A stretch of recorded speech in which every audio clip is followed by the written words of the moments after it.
Good evening, good morning, afternoon, good evening, and welcome. As you can see, my name is Conor Wi-Fi Broomfield, and you're welcome to this. Yeah, you're gonna, all those who are watching, you're not going to get that, but it's a guy called Conor Broomfield who, as you know, heads up the Leinster Laighin, our Leinster monthly show, and he should be on tonight. But his Wi-Fi has gone man or Wi-Fi down, and so I'm jumped in for a little bit, which I wasn't expected to do. And the lead host for this whole thing tonight is the Night King himself, the head of the WhiteWalkers chat and crack. It's Nigel Quigley. How are you, brother? How you doing, mate? How you doing? Oh God, I'm the lead presenter now. Oh, no pressure. Absolutely. Put all the things together. I think we might. There we go. We might put some banners up. Not to usurp. And I have to say, in the TMO truck, we have got the great Nathan Johns. Extraordinary young sports journalist, and who obviously is also part of our Leinster show as well. But he's doing the TMO truck at the back for us at the moment. So on tonight's show, what are we going to be doing on tonight's show? We're going to be looking, Nige, at the some breaking news, a little bit of stuff on Ulster, and we've got the URC to have a look at. A little bit of chat about the final there, and the URC, and is it fit for purpose? And how does it compare to the English Premiership and to the French top 14? We've got the great Gerald Williamson coming into our historian to talk to us and give us a review of the AIL rugby and club rugby scene. And then we're going to look at the State of the Union, the 4 Irish provinces. And we've got a Munster fan, and we've got a clip that we did earlier this week with a Connacht fan. We've got Conor Cronin coming back in later. We're going to preview the Champions Cup. And there we go. So much to do on tonight's show. But before we start, I would just like to say, he's going to kill me now because he hates me being on, because I'm doing everything. We are tonight, two things I want to give a shout out. We are supporting Graham Walsh and the great DV8 bar in Dublin. It is that we are supporting them tonight as opposed to them the other way around.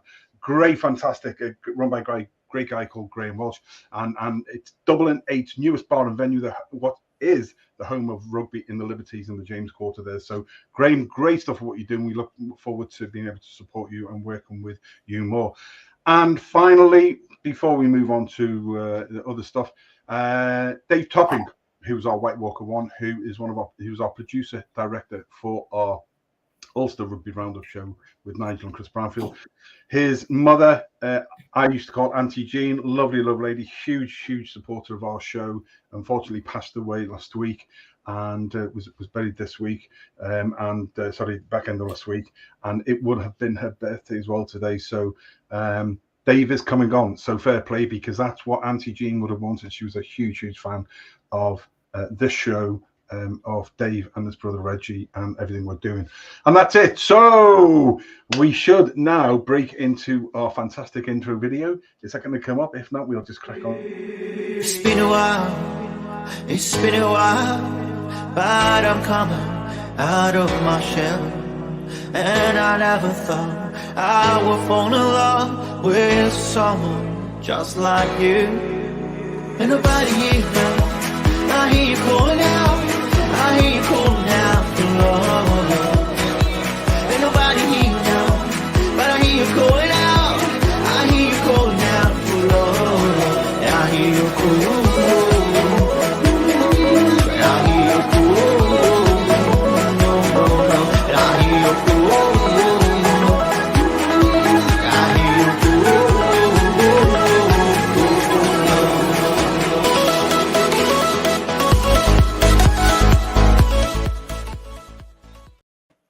Gets you up dancing, doesn't it? Absolutely. Great. Nigel, start us off, mate. What have you got, first of all? I know you've got some bit of breaking news or something. Well, yes, Ulster have apparently signed up James French, who's a former Munster tight head. The dogs on the street knew that another tight head had to be coming in, as we only have 2 senior tight heads so far for next season. And this lad's coming over. He's currently playing in Australia, and he is going to take up what is officially the 3rd tight head spot at Ulster, behind Tom O'Toole and obviously Marty Moore.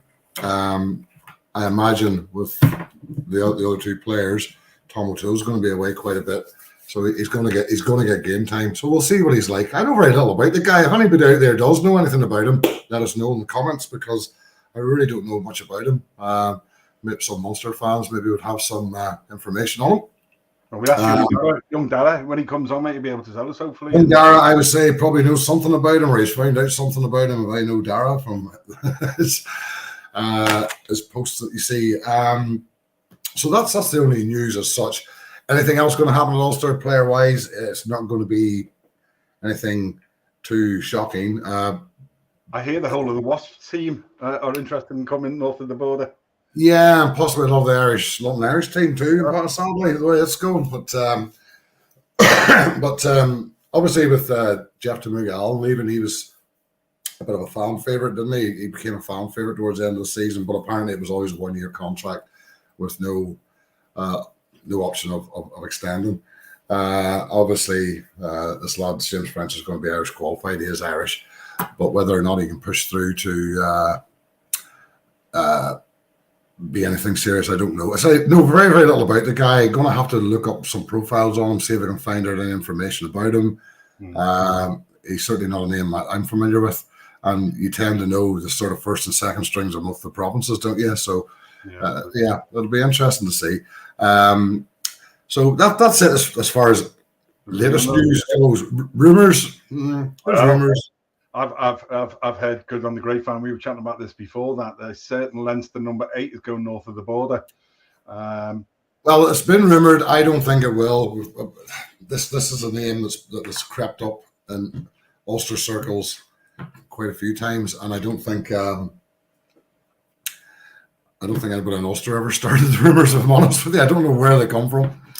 But yes, there was talk. It's James Conan, but James Conan was approached by Ulster before COVID. I know that didn't want to come up.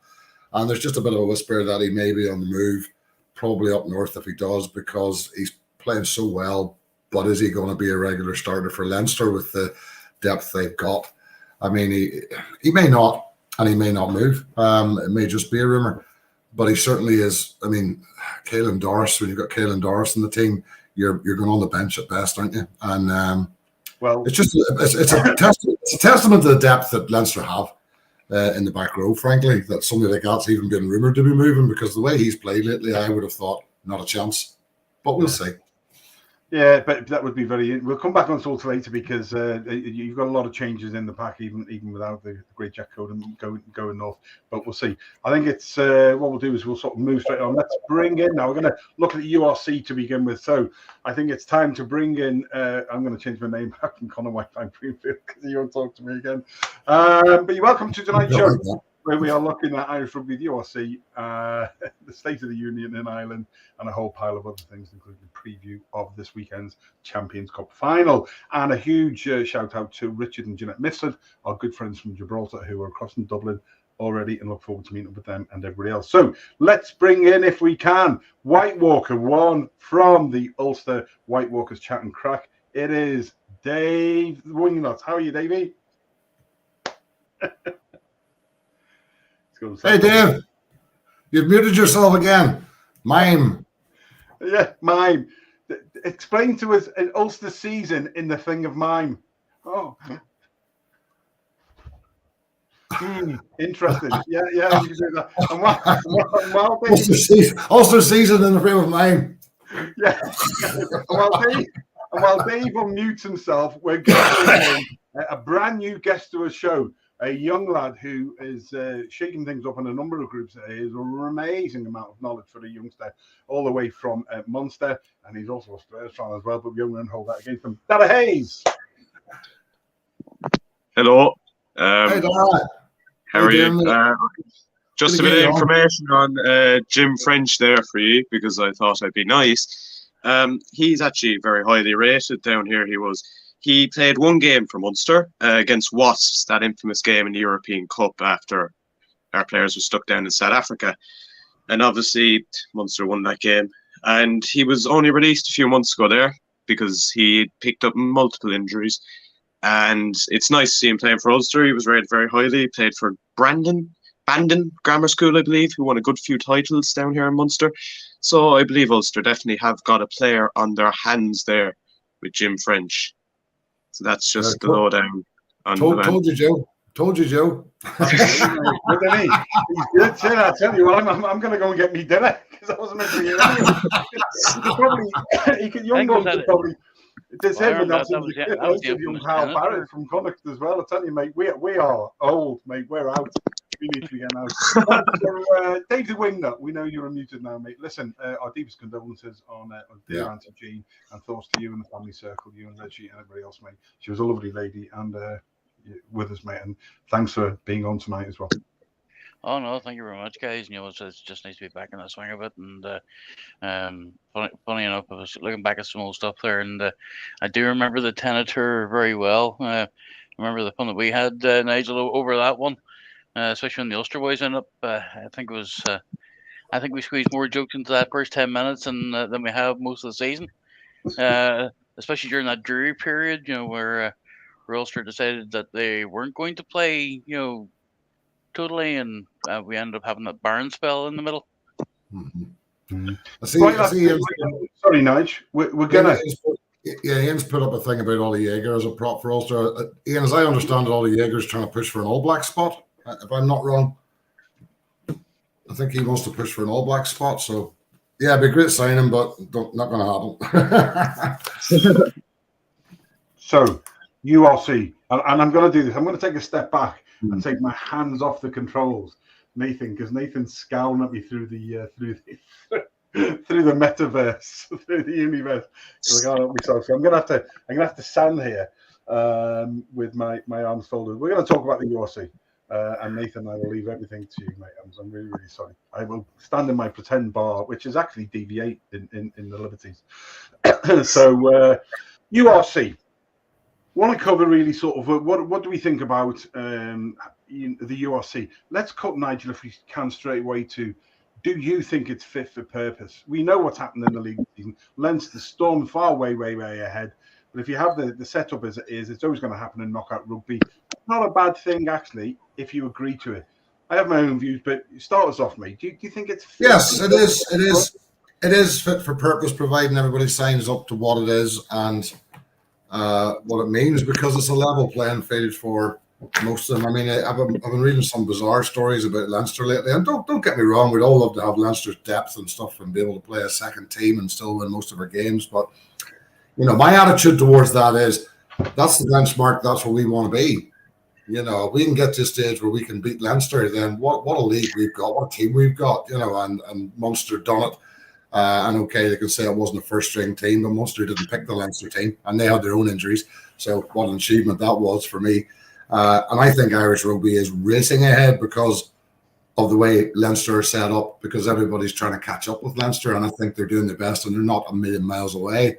I mean, we can laugh at Ulster, for example, this season, but actually in the league and in Europe, Ulster pushed Leinster the hardest of any teams. We did our usual collapse at the end, but we'll talk about that again.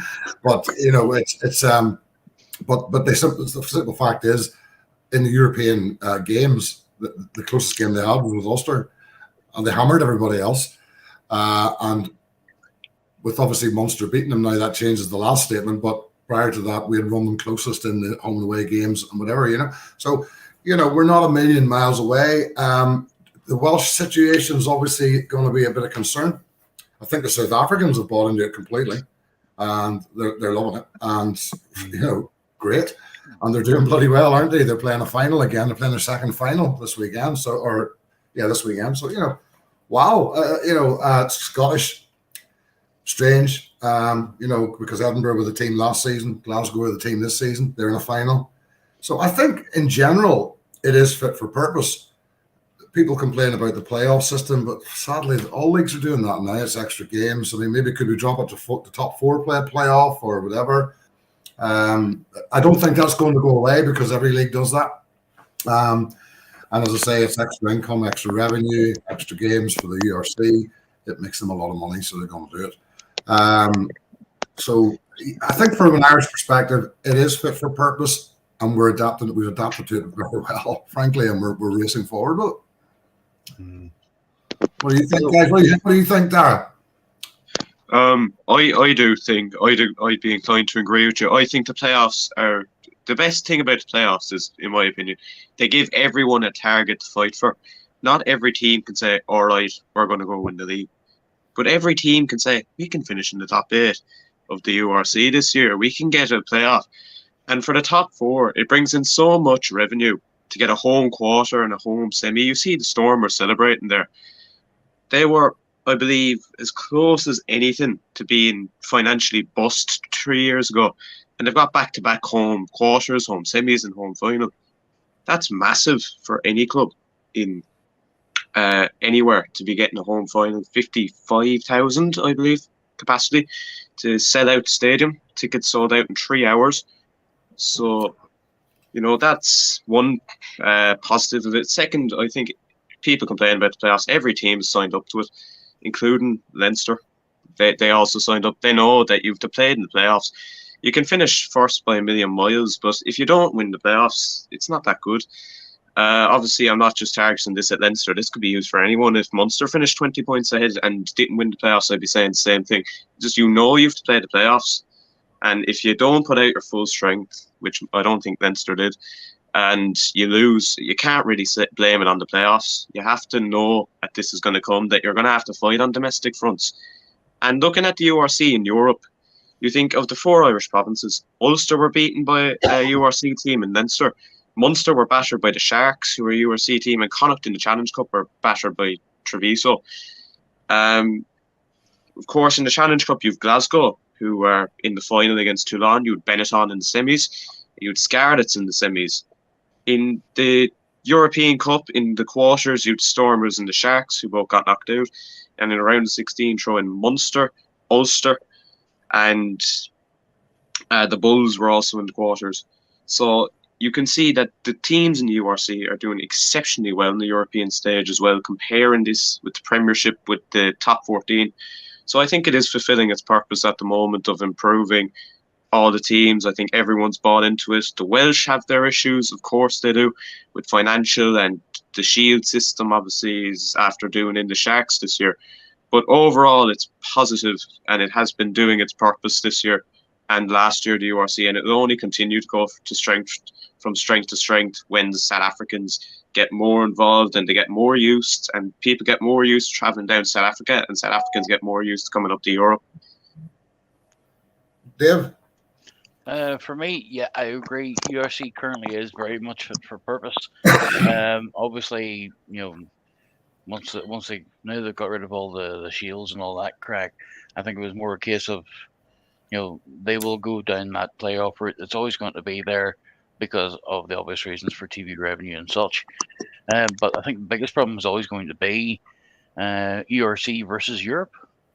And that means that the business end we're seeing, as I think a comment from Joe was there, Joe Lyons, it's that when we get to the business end of the competition, that teams are very going to feel less than a person. Can I interrupt you just briefly on that, Dave? I'm going to ask you all a question, and Joe, I'd like your answer on this as well. Okay, we know that they play the two teams or whatever. Okay, well, give me an example. Munster didn't. Munster fielded the strongest team they could the last couple of weeks, anyway, haven't they? And they're going to field a strong team again for tomorrow night. Okay, Leinster and La Rochelle, by the way, did the same thing. They didn't play their first teams last weekend and both got beat. Okay, La Rochelle is still a regular league game, I believe. It wasn't a knockout, was it? I don't think so. Whereas it was a bit more serious for them, so it was a knockout game. Okay, when we go and play in the World Cup, we could have 2 or 3 games in a week that could be against very serious opposition. Do you honestly think that Andy Farrell's going to stick out a B team against one of those? No, he isn't. Is it too much to expect the first players in, a team to play 2 or 3 weeks in a row? Or are we starting to go down the route where, no, they're only good for the finals, and then if we don't get to the final, because let's be honest, Leinster are in the exact same position they were last season. They're now, all their eggs are in one cup to win a cup, and they will be slight favourites to win that. But my God, they're not definites to win it. That La Rochelle team are going to come with a mission. There's absolutely no doubt about that. No, and I've watched La Rochelle, by the way, in the European Cup. That's not going to be an easy game. I still fancy Leinster to pip it, but it's not going to be a game. Joe, what do you think? I think that I was a fan because of the way the systems are done. On one point, I am a fan that we use a rotating squad system because we need that. We have so many in the internationals away. But at the same time, when you get to the business end of the season, I think that you have got to throw. You get to the semi-finals of any cup. Doesn't matter what it is, you can't focus on one. You've got to put your best thing out over that sort of 4 to 6 week period. I'm sorry, that is just the way it is for me. And we have got enough to make a stronger thing, because Leo said after the defeat that maybe there wasn't the lack of understanding wasn't there. Well, come on, lads. I don't think we can use that as an excuse. Actually, I'd be concerned, and we've seen it in the past where all of the Leinster senior internationals all come back in, and they're not gelled together as much as you would think they would be being away, because it's been a squad effort with Ireland, and they've come back for Leinster, and it hasn't worked as well for me. So I think that there's a danger by bringing in those uber world-class individuals that they might not have that game synergy together. And I agree. I think when you get to the semi-finals, I think you've got to go hell for leather, because it's the business end of the season. Otherwise, you're doing a disservice. I know for some, Leo and Bomber and all of these, you make the decisions and they're far, far smarter than I am. But I just think we can do a bit more. And the semi-final phase, there are some other issues, Nigel, and that is there shouldn't be a round of 16. There shouldn't be the playoffs. There's extra game times we don't need. But each of the leagues are independent of everybody, of their own thing. So the businesses are always going to run it that way. But I think it does a slight disservice not having the best teams out. That's just what my opinion has changed to over the last 3 or 4 years. Well, what I would argue to that, Joe, would be that especially when we get to sort of around Six Nations time, we're always going to have that issue where you're going to have a nucleus of a team which maybe not necessarily plays every week. So from that perspective, I totally get where you're coming from, but I think for us, yes, it doesn't do a disservice to the competitions, but it's whether or not the teams at the minute be priority European Cup or URC, and certainly, from what I can see, everybody seems to be favouring more towards the European. Maybe it's because there's more money involved, there may be more TV revenue involved. But from a standpoint of the URC is the premier competition for the Irish, the Scottish, the Welsh, and the South African clubs.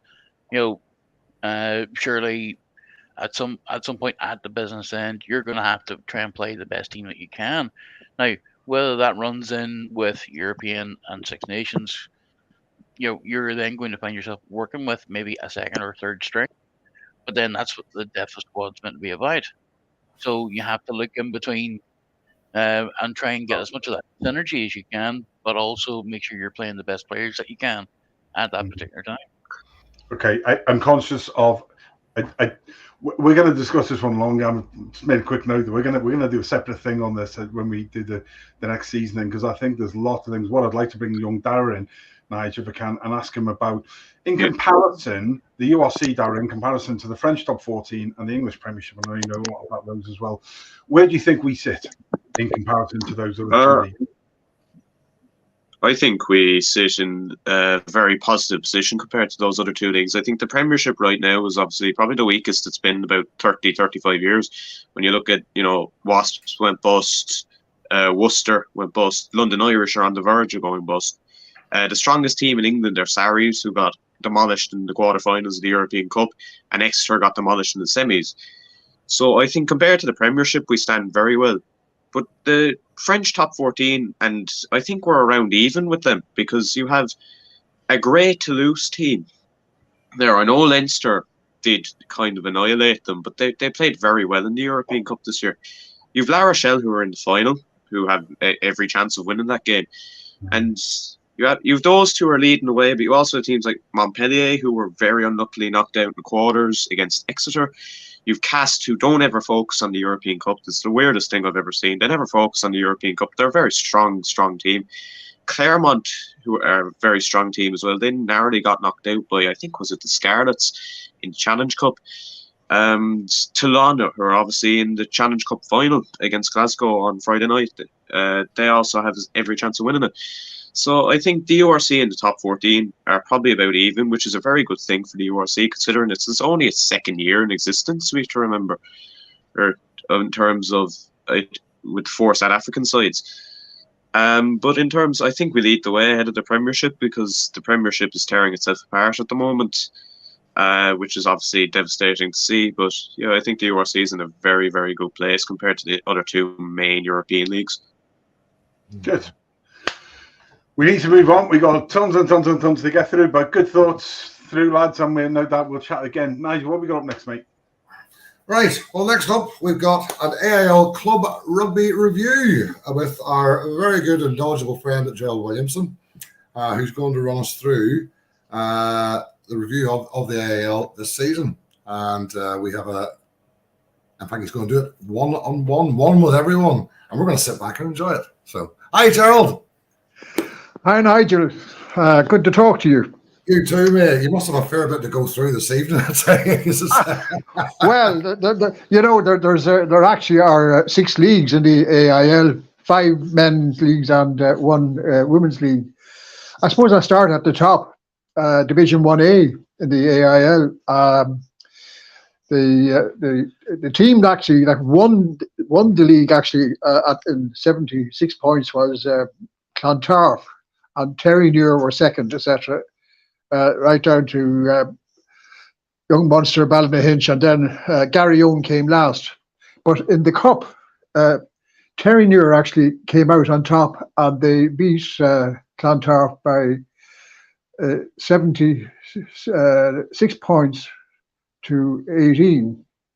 Oh, sorry, I beg your pardon. I'm reading the wrong script there. So no, Terry Muir beat Clontarf in the playoff for the cup, and it's actually the first time actually that Terry Muir have actually won the cup. So yeah, Clontarf. I'm looking at the wrong script there, but and actually at the other end of the scale, Gary Owen, they went down because they came last, and up came Armagh. City of Armagh have come up from Division 1B into into Division 1A, and City of Armagh, they won the Division 2, or the second Division 1B, 67 points, and second was Old Belvedere. And at the bottom were Malone on 27 points, and second last was Banbridge. And the City of Armagh actually have come up in the round robin to Division 1A. And Malone and Banbridge have come down. And then if you move on to Division 2A, Queen's University won they got 69 points.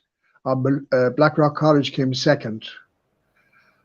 Nina Oman were third. And at the bottom were Dolphin in 2A. And as a result of that, Malone and Banbridge have come down to 2A, and Queen's University have gone up from 2A, and also Blackrock have come up from 2A up to 1B. That if I move on to Division 2B, the team that have gone up are actually Greystone. They have gone up to 2A, and Enniscorthy have come down. They were at the bottom of Division 2B. And Greystone and Galwegians have come down as well from 2B to 2C. So Galwegians and Enniscorthy have come down. And in Division 2C, interestingly enough, first team that came first were Instonians. and second was Tullum and Skerries. But the one thing about Estonians, after playing 18 games, they got 90. They scored. They had got 90 points out of a maximum 90 points. For every game you win, it's 4 points out of it. Get 4 tries or more, you get a bonus point of 5 points. So if you take the 18 games, they won every one of the 18 games, and they got a bonus point with every game with maximum of 90 points. And that hasn't been done before in the AIL. And Skerries came second, and they have actually go up. They also go up as well on 66 points up to Division 2B. And the team that came last in the division was Sunday as well, which had been a long time an AIL club, but they came 10th in Division 2C, and they go out of 2C and they go down into the Munster Division 1 league. A new team actually has come in now to the AIL in Division 2C, and that is Clare Valley. And this is the first time Clare Valley actually have ever been in the AIL league, as far as I know. So it's a whole new ball game for them. If I just touch briefly on the women's side, we have. Sorry, I'm just doing my pages here. On the women's league, the team that came first actually in the league was Railway Union, and second was UL Bohemians. Galwegians and Blackrock came joint third on 27 points, and Wicklow and Old Belvedere were next in line. And as a result, the winners of the AIL Women's Cup was Railway Union, and the winners of the Women's Plate was Blackrock, and the last game was the Wicklow against Old Belvedere. Wicklow beat Old Belvedere in the Women's Shield. Now there was also some interesting things that did have happened in the All Ireland, etc.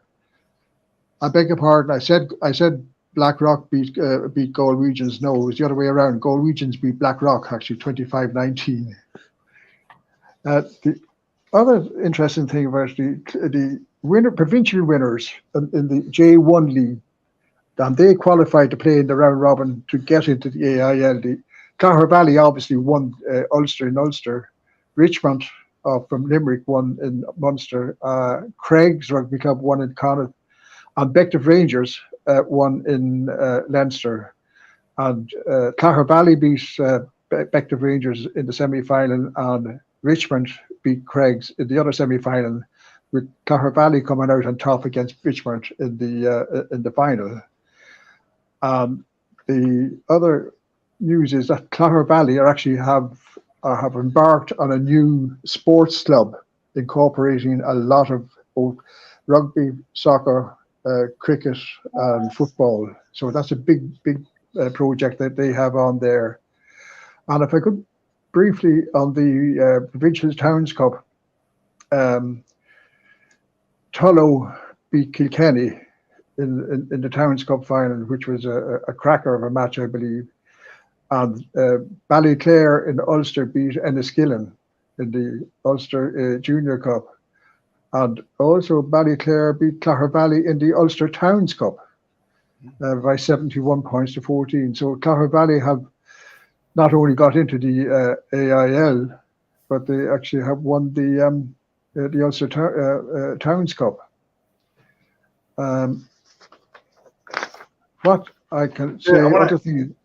Sorry, one other thing. I just want to mention about the interprovincial. Junior interprovincial matches. There was Ulster had their first time they've actually played an interprovincial in Donegal, up in Inishowen Rugby Club, and it was celebrating Inishowen were celebrating their first their opening of the changing rooms, and also it happens to be Inishowen's 50th anniversary. Sorry, Joe, if I No. Brilliant, mate. Listen, for those people who don't know Gerald is the founder and runs the AIL Rugby and Club Rugby group on Facebook, and he's a historian. He's written so much history, the small histories of all the clubs that we've had on our shows before. Absolutely superb. I want to ask you this. There are two very, very brief things, because I know that we're struggling for time, and thank you for taking the time for doing all that together to us. The young lad in the final made the comment about the fact that AIL players should be given more opportunities, because everybody knows my views that I think that there's a disconnect from the school systems, which are sub-feeders, especially Leinster, into the academies and the AIL, and obviously that's fell to that level. But AIL has obviously grown. So based on those two things, where do you think, with all your expertise, the strength is within Irish club rugby? Are you asking me this question, Joe? Mate, yeah. I think actually, if you take Division 1A and 1B in the AIL, a lot of the players and they would have come through the system of possibly, most likely, if I haven't come through the system of the school system, they've come through the club system, through the youths, up into the senior level. And there are players there that are fit to get into, let's say, a Leinster or a Munster A team. And it's just that remember that the players playing in AIL level, they're not professionals. It's an amateur. They train just two days a week or 2 evenings a week, maybe Tuesday and a Thursday, and then our matches on a Saturday. Whereas the professional players in the academies, they're possibly out 3 or 4 times a week. And also, the other thing is that in the AIL clubs, it's usually the head coach of an AIL club team is okay. He's a paid coach. The rest of them are mostly amateurs. You take in the school system, the coaches actually in the top Leinster schools are actually professionally paid. They're paid by the schools, so they are.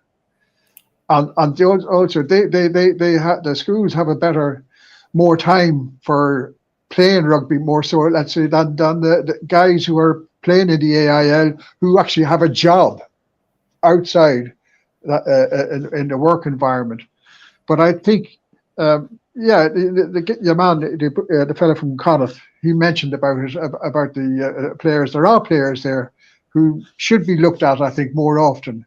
Most of the Connacht players, as far as I can see it, have actually come through their clubs.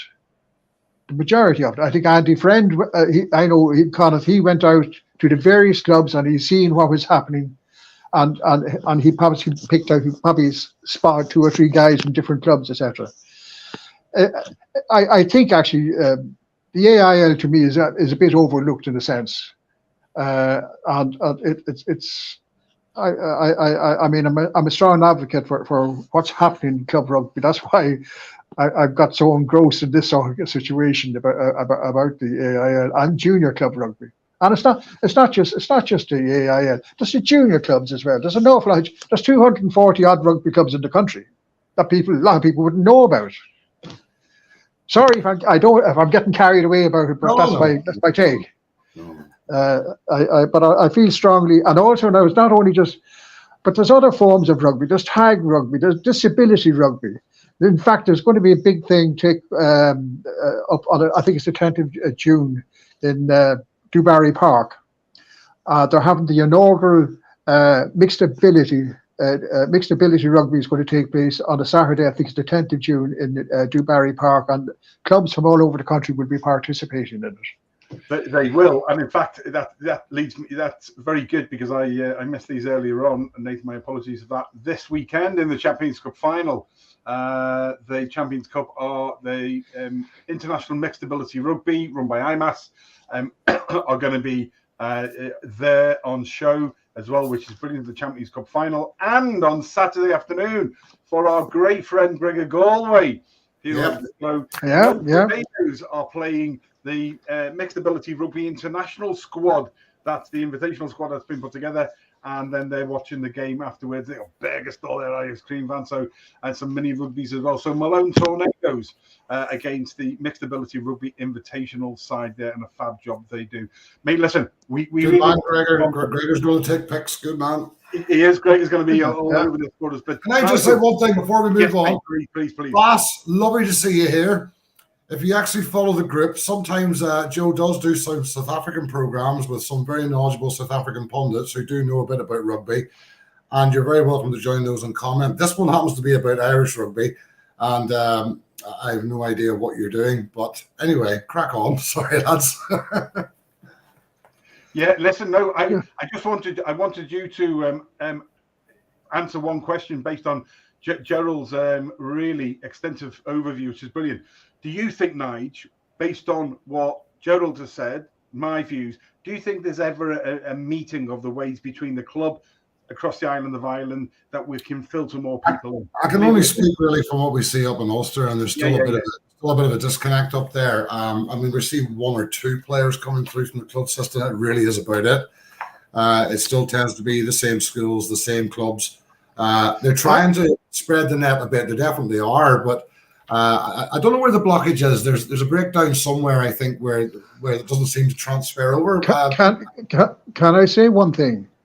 From what I've seen, what's happening in Ulster, I know there's just about 3 or 4 top-level schools in Ulster Rugby, but what is happening on the ground is a lot of clubs now are seeing the light of day, in my opinion, of having a CCRO, that's a club community rugby officer, going out into the schools, and this has been happening quite successfully actually in Leinster and I think down in Munster.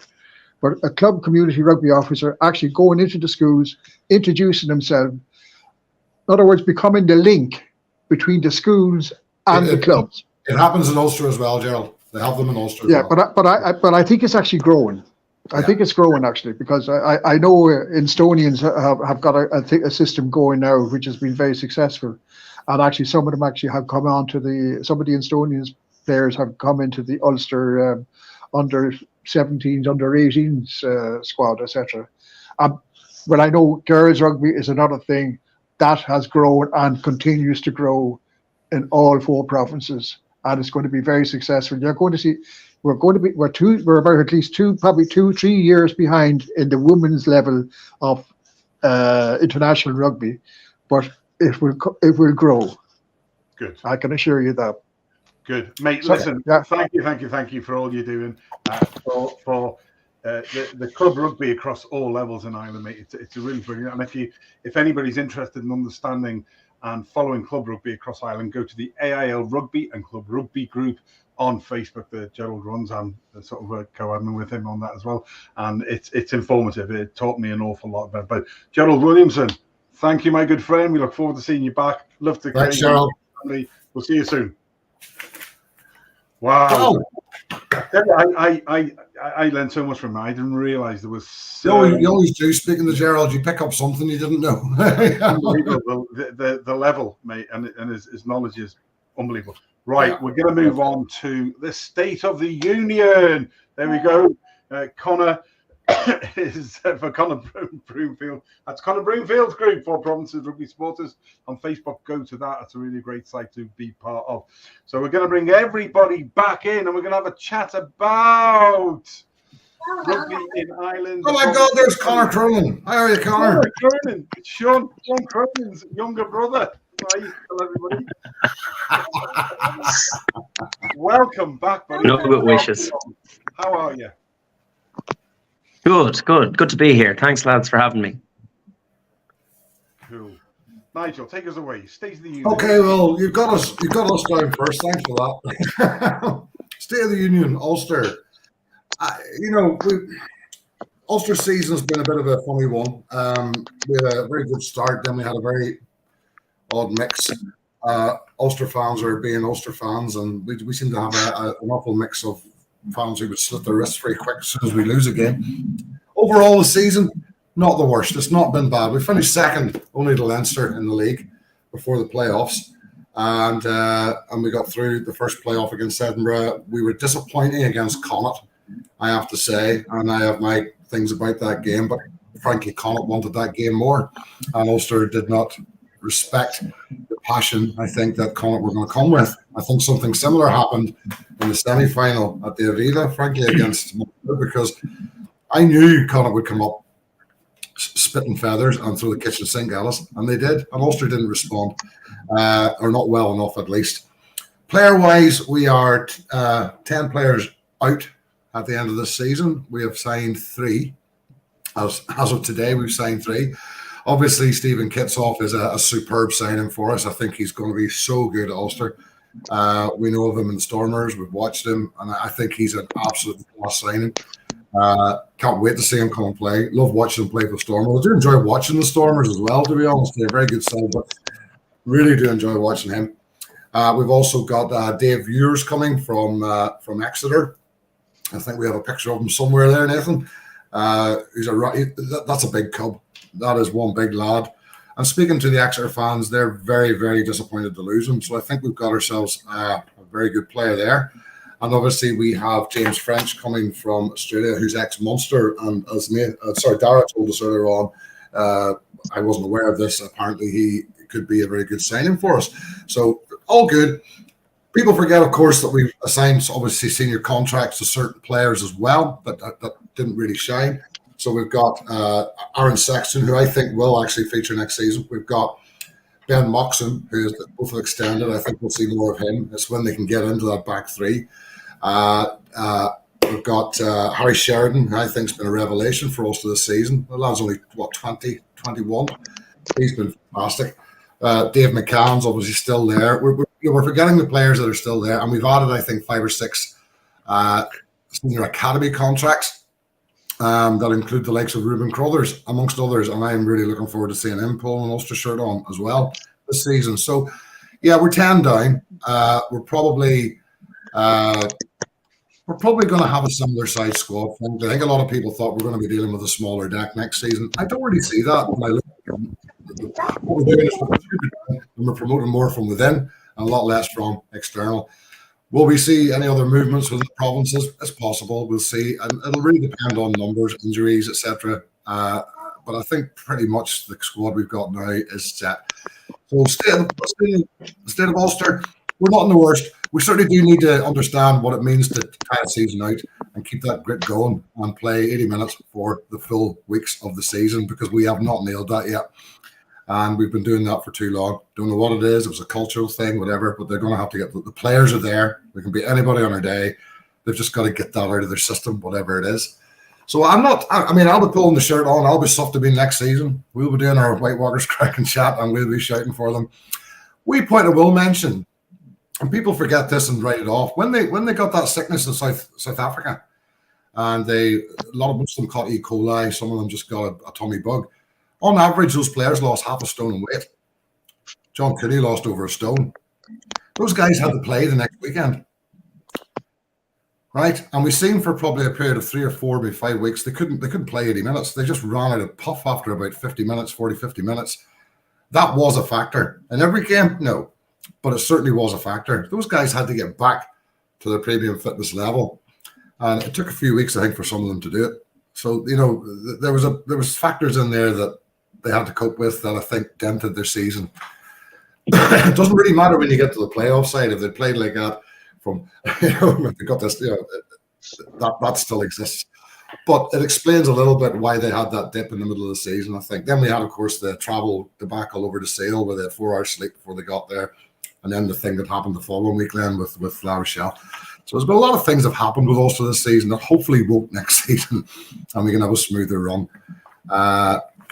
Now, we'll go on to Munster, and we'll get our young guest, Dara, involved here. Dara, what is the state of play at Munster? You're going to like this, aren't you? This is the best segment for me. Of course, the season started off in the worst possible fashion. You couldn't have wrote it. In a fairy tale. Losing to Cardiff, losing to the Dragons, then losing pretty much all of our young players to the Emerging Ireland Tour, which completely banjaxed us for the first, I think, 7 weeks, 7 games. We lost 5 and won 2, and one of those wins was against Zebra, who we didn't even get a bonus point.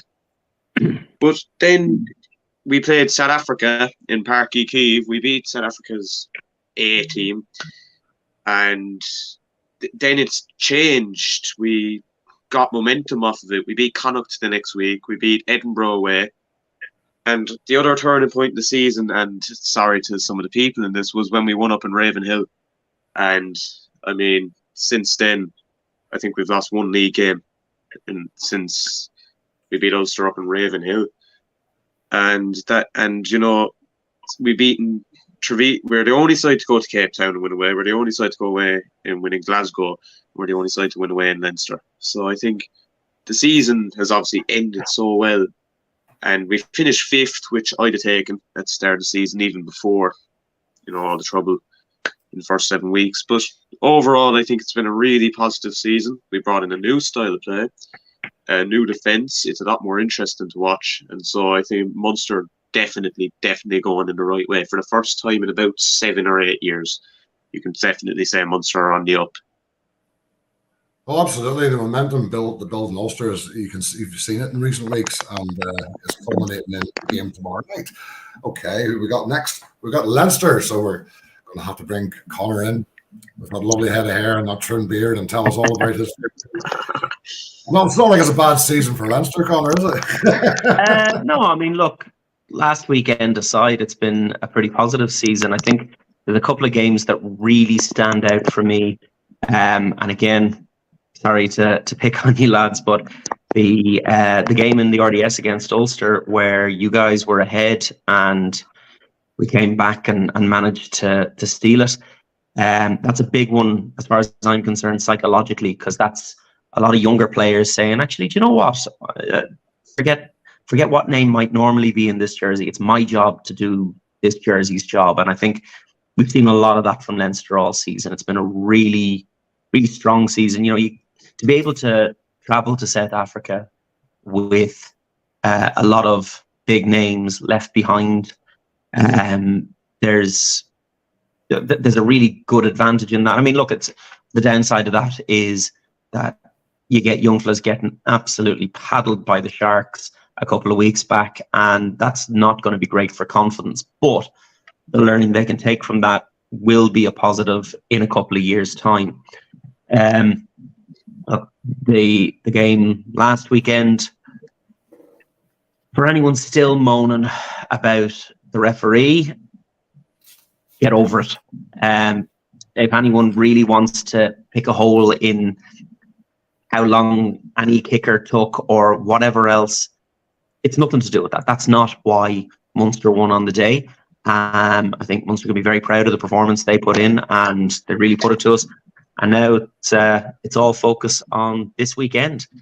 I'm certainly looking forward to this weekend. I had to give up my ticket. We have a family event on this weekend, so that's taken away my opportunity to be there. But I'll be sitting on the couch, and the family are all aware of where I'll be from 4:45 on Saturday afternoon, and watching hopefully Leinster take their 5th star. Well, I think for the benefit of Irish rugby in general, it would be nice to see Leinster lift that 5th star, because we've got a World Cup coming up, and most of the teams that are going to play on Saturday are going to be a part of that World Cup, and it would be a hell of a shot in the arm for both if they win that. So I think absolutely, and I think two Irish teams in the 2 finals is absolutely massive. And for the 2 finals to be 2 different Irish teams, I think is really, really positive as well. So I really hope Munster can go down to South Africa and do a job in a couple of weeks as well. Right, on to Connacht then. And I believe we have a pre-recorded video with a certain Kyle Barrett to show you his views on the Connacht season, which I think Nathan has lined up for us. Ladies and gentlemen, good evening and welcome to this segment of the show. I am joined tonight to talk about Connacht Rugby. Kyle Barrett. Kyle, how are you, mate?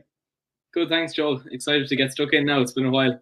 It has been a while, and welcome back, and thanks for giving us the time. Right, very quickly, tell us about yourself, where you're from, and what your involvement with rugby is. Right, well, I'm Kyle, as if you couldn't have guessed already.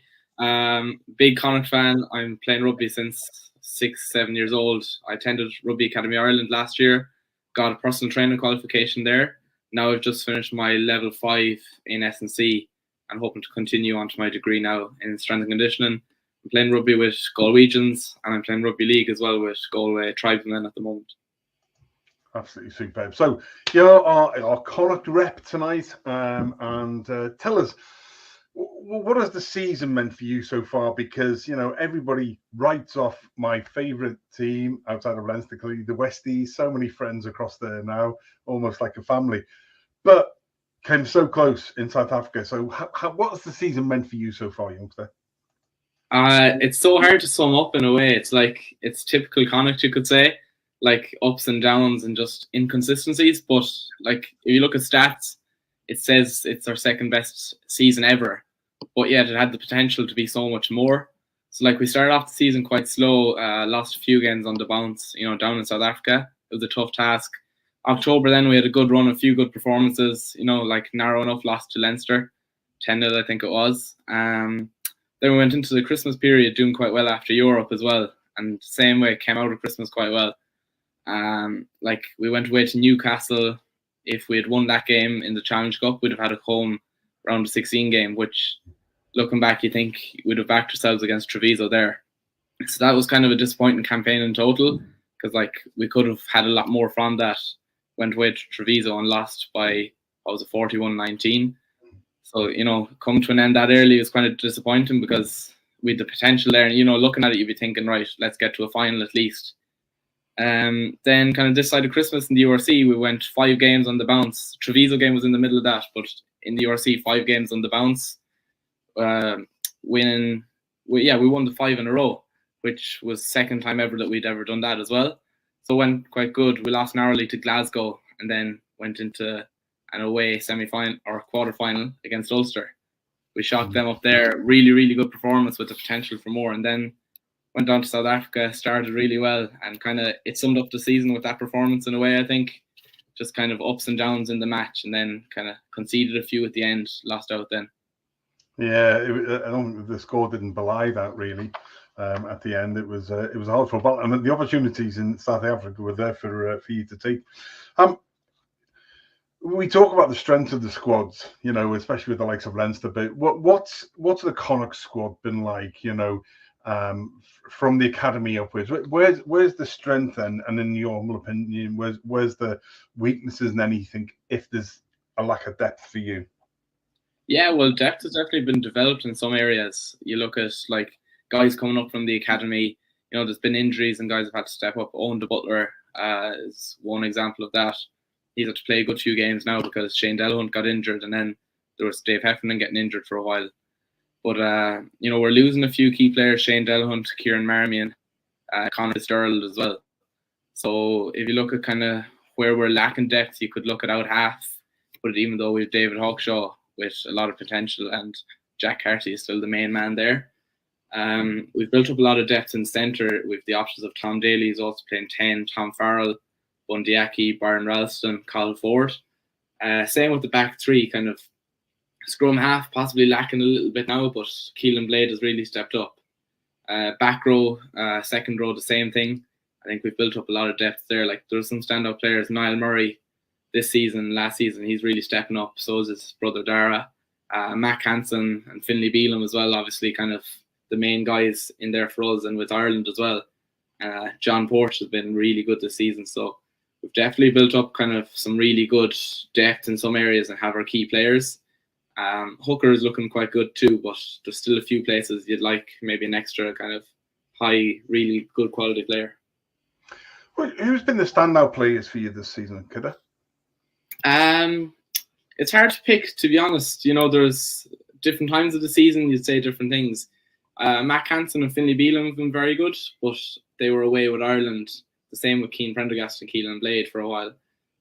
John Porch, I think, really, really good all season. You know, both sides of the ball. Niall Murray, I think, if I had to pick one, would probably be like the standout player. If you look at his pace, like even down in Stormers there in Cape Town, like he nearly burnt the fullback after a kick went in behind. Like, so he's a really versatile player, got a good skill set, and he's really stepped up. So like to get him into the Ireland camp at some stage, even see how he can do. There'll be somebody I'll look out for a little bit more than now, based on that recommendation. It's because we new coaching ticket moving on. Our good friend Potter Kelly from the Second Row podcast did a brilliant write-up, I thought, on Andy Friend. I think he's going to be a big loss. I like Andy. I like everything about what he's done. New coaching ticket for you. Do you think it'll take a while to settle in, or what are you looking for from them now? It's hard to know, to be honest. Like, we're losing out on kind of Andy Friend is leaving, Mossy Lawler, the skills coach, and Dewald Senecal, the forwards coach, who's had a huge impact. I think, no disrespect to the others, but in a way, Dewald will be a big loss. But John Muldoon coming in, you can't fault him. Pete Wilkins has obviously already stepped up to the head coach role, being senior coach before that, and then assistant coach. So he's got plenty of experience with the group, and this season he's nearly had the say. He's been the main man in there, and Andy Friend has been kind of overseeing everything. So Andy will definitely be a big loss because, again, I'm going back to stats, but like we've 60 to 65% win rate under him. And a few of our apart from that season under Pat Lam 2016, a few of our best seasons ever.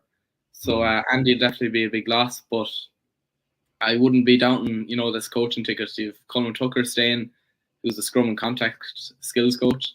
Our scrum is the best in the URC at the moment, 91%, I think it is, success rate there.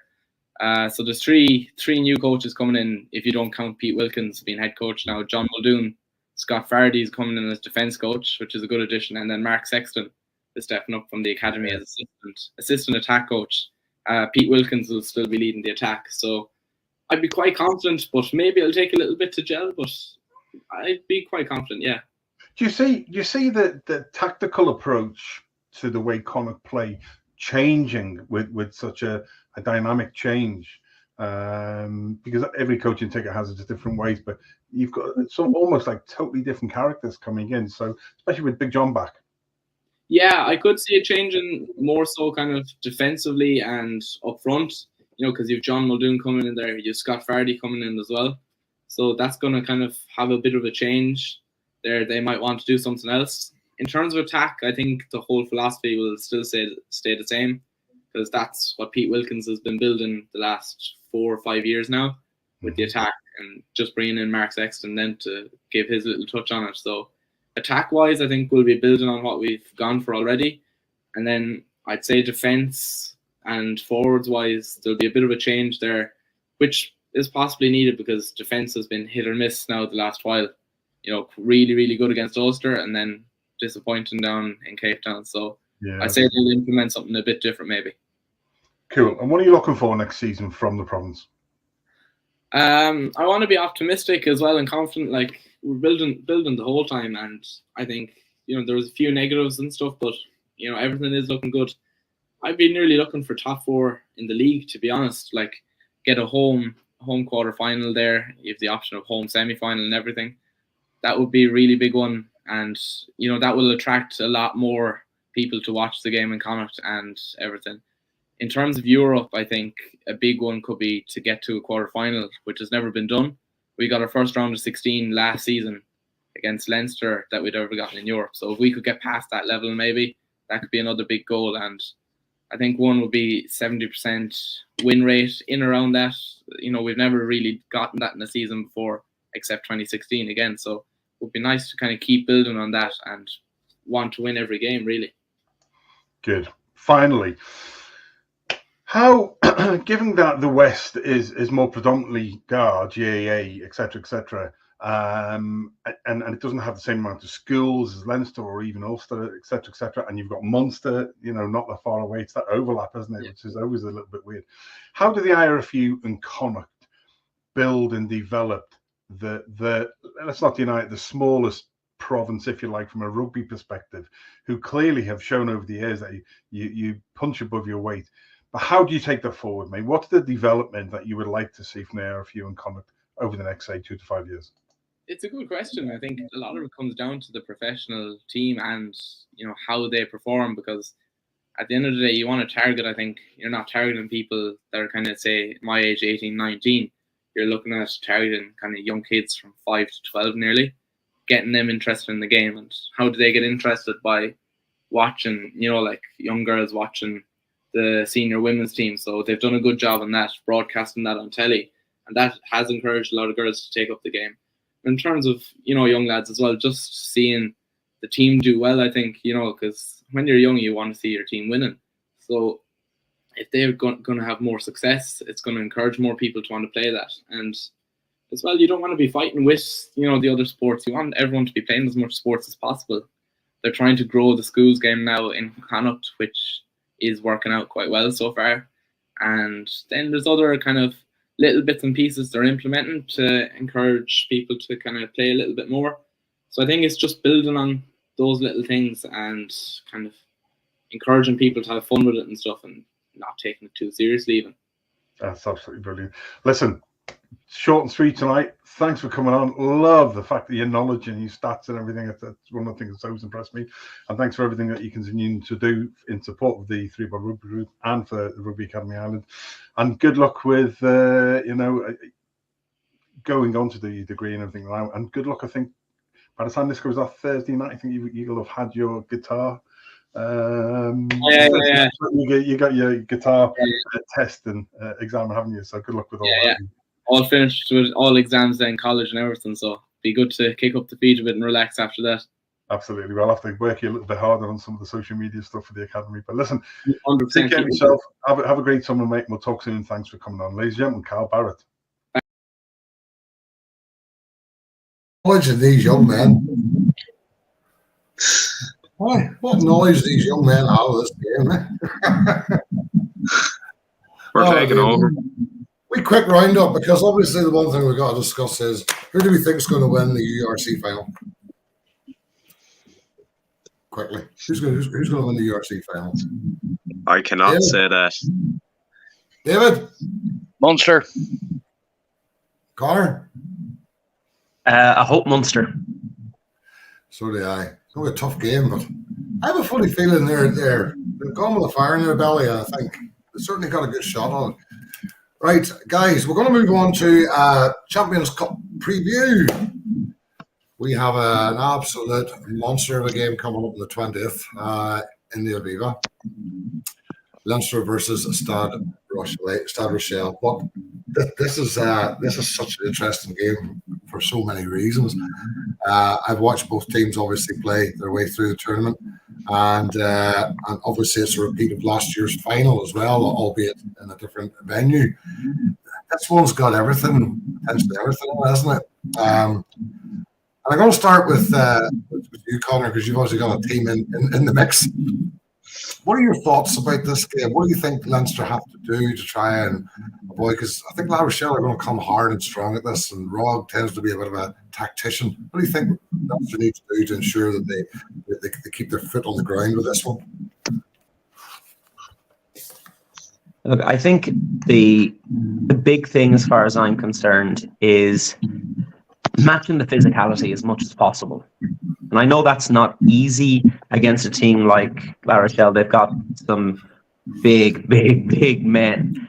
But I think we can try and match the physicality as much as we can. And where we can't match the physicality, if you look at how Ireland played during the Six Nations, the ball in play time, that's going to be massive. If we can keep the ball in play, keep them running, keep them working, and tire them out, that's going to be the big thing. I think fitness is going to be absolutely key this weekend. I think the other thing is not conceding a last-minute try would be amazing. Just after last year, we got to get scores on the board early. Can't be afraid of kicking to the corner either. I mean, all our scores last year were penalties. So we can't be afraid of kicking for the corner and going for those tries. We've proved all season we can score tries. We scored some great tries. And I think it'll be a La Rochelle team with a lot of confidence going in this weekend, defending champions, making third final in a row. And the fact that I think they'll very much ignore a lot of the previous results. They'll ignore that things were tight against Ulster. They'll ignore that they got run close by the Gloucester team that Leinster put more than 100 points on over 2 matches. They're going to forget about that. They're going to concentrate on this game. And I think very much they're going to feel that having beaten Leinster last year and the year before, they're going to feel like they can do it. But I think Leinster have really prioritised this game over any other. I think team selection over the last few weeks really indicates that they just wanted to have the best available team available this week. And I think in a lot of ways that disrespects previous opponents as well. And you get what you deserve when you do that. I think, though, this weekend we'll see a really, really strong Leinster team, packed full of Irish internationals going out. And to be honest, I don't care what the margin is. Just want to see a Leinster win. I'll take a point. All right. Well, briefly, David, I want to give Conor a bit more of the time on it because obviously he's got a team in it, which helps. What are your thoughts for the weekend, or for that weekend, so the 20th? Can I hardly hear you, David? That should be better. No, I think I've been looking forward to this one for quite a while, and I can see Leinster just shading this one. You know, Rog will always have La Rochelle, prime for this one. So I think, in my own humble opinion, Leinster by 3. Dara? I think it's going to be extremely close. I was thinking Leinster would have them on toast, but then I watched La Rochelle play Exeter, and they really impressed me. And the one thing about Leinster on Saturday that was very different is they gave up chances on the line. Leinster, every time they get into your 22, they normally score. There was 2 or 3 times that they were on the Munster line, and they just kind of blew chances. So I think that La Rochelle might actually nick it again, because of their breakdown threats and their defence. They're the only team in Europe in the last 5 years to hold Leinster from scoring a try. I'm not saying this in anti-Leinster. I'm just saying this is my pure thoughts. I think La Rochelle by 2. I think they'll just about nick it again. I think, obviously, for me, I want to see Leinster win it from an Irish point of view, if nothing else. But I think it is going to be a very, very tough game. And it does depend on, obviously, the old saying that is true in rugby: forwards decide who win games, backs decide the margin. And the thing is that they've got to find a way of breaking that pack down, because they've got a really good set of backs. That lad whose name escapes me plays 9 for them. Does anybody know his name? Kerr Barlow. He is superb. He is a superb player. He really does light that back line up. So they can't allow guys like him a lot of time on the ball. Having said that, Leinster have got their own playmakers as well. I mean, that's got to be said. I kind of agree with you, Conor, that do we run them around, knacker them out? That's an option, because some of their lads are huge guys and they're not going to be fit to run about. But, they've got to go 60 minutes, some of them, haven't they? Someone like the front row won't have to go 80 minutes. At least one from the other 2 positions won't have to either. So I'm not sure that's such a factor now, but it depends on how quick the game is and how quick the game is. Have Leinster got what it takes to beat them, especially in the Aviva? Absolutely. So for me, it's a win. It's a win for Leinster, and I think it'll be in the sort of 5 to 7 point margin type of thing. So 3-1 Leinster. Thanks, Dara. You're going to be so terrified as a Munster fan. I'm not going to be able to walk down Dublin for like the next 3 to 4 months, because I'm after predicting Irish Rugby to win the game. And we've got a game tomorrow night, which we should mention, because it is it's next weekend too, isn't it? It's next weekend. No, it's tomorrow night, isn't it? It's tomorrow night, yeah. Tomorrow night. We've got Glasgow versus Toulon. Now, big shout out to both teams for getting to the final, particularly for Glasgow and the URC. This is going to be an interesting one as well. And I'll just throw it around quickly. Who do you think will win that? I haven't watched a lot of Toulon this season, if I'm honest, but go ahead, Conor. What do you think about that one? Unfortunately, as much as I don't want to say it, I think Toulon are going to take that. and probably by 2 scores. Right. Okay. Dave? Haven't watched Toulon a couple of times. I'm going to go with them, but it'll be a 1-score game for me, I think, on this one. Okay. Dara? I also watched Toulon a couple of times, but I think the thing that'll help Glasgow more is having last week off, not having to play a game. So I think that will help Glasgow enough to win them the game. So Glasgow by 1 score, 1 point probably.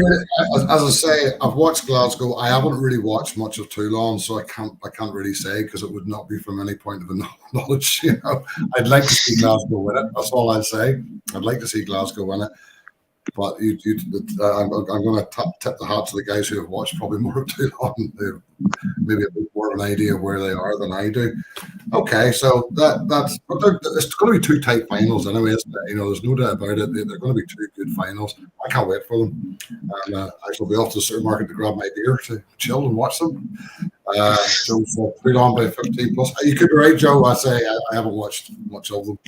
Maybe, yeah, 2-score game. Yeah, could be. Don't know. Well, we'll see tomorrow. Right, guys, we're going to wrap it up, because it's. I'm surprised somebody hasn't been calling time from the TMO truck. Everybody who's watching, thanks very much for tuning in. This is the first one we've done for a while after the 6 Nations break, and but we'll be rolling the shows out, such as the Leinster Laighin and the WhiteWalkers Craic Chat will be pulling out for again. Gents, Conor, great to see you. Haven't seen you in a while. Hope we don't leave it as long till the next time. Absolutely, and anytime. Dara, your first time on the show. Brilliant to have you on, young fella. And, Thank you. We'll definitely be chasing you down again. Just like all the D4 is going to be doing if my prediction comes true. Especially everyone. You're going to get some stick, I'll tell you. I'm going to be outside the front door there with a wooden spoon in hand, or I'm going to have to do something to defend myself. I know. But that's a superb weekend of rugby coming up, and it'll all be over soon. But then we've got the World Cup coming. But let's enjoy what we've got left. And just by the way, everybody watching, ThreeBOD group is on Facebook, YouTube, where you can watch all the shows and watch previous shows, so you can get an idea of who we're about. And you can also catch us on Twitter at ThreeBOD. Guys, thanks a lot for coming on. David, as always, and mate, brilliant to see you, especially the week you've had, bud. And as I said before, take the sympathies to your family, and you know we're there for you, and onwards and upwards, mate. That's what the rugby company's all about. Well, isn't it just? Isn't it just? And I don't know where Joe is. I think Joe had to go out possibly, so maybe he's away and gone and all. Nathan in the TMO truck, what a job you've done. Thanks very much, mate.